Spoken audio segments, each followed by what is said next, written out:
بعض ساتھیوں نے دوستوں نے سوال کیا ہے کہ رات کو نیند نہیں آتی، اسی طرح ہاتھ پاؤں میں جلن، پیشاب میں جلن، سینے میں جلن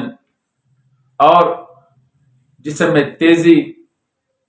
سوئیاں چبھتی ہوئی محسوس ہوتی ہیں، کوئی آسان سا نسخہ بتلا دیجئے۔ ان کے لیے عرض یہ ہے کہ آپ 4 تولے آپ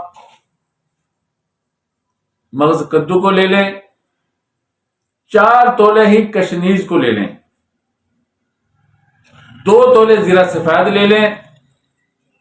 اور 2 تولے تخم خشخاش کو لے لیں۔ ان چاروں چیزوں کو پیس کے رکھ لیں اور تازہ پانی لے کر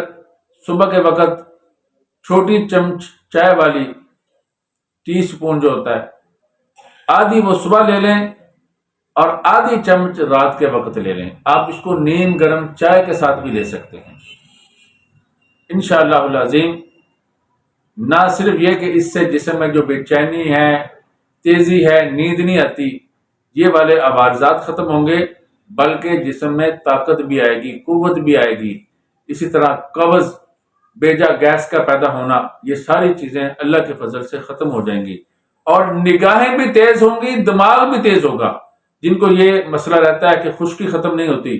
اس مرض کی وجہ سے وہ پریشان رہتے ہیں، بہت زیادہ آئل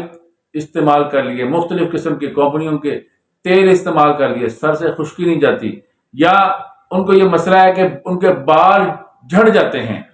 یا ان کو یہ مسئلہ ہے کہ قبض بہت رہتی ہے، جلن بہت ہوتی ہے، خارش بہت ہوتی ہے، ان تمام مسائل کے لیے یہ اکسیر ہے۔ تو اللہ رب العزت دعا کیجیے ہم سب کو شفائے کاملہ عاجلہ مستمرہ عطا فرمائے۔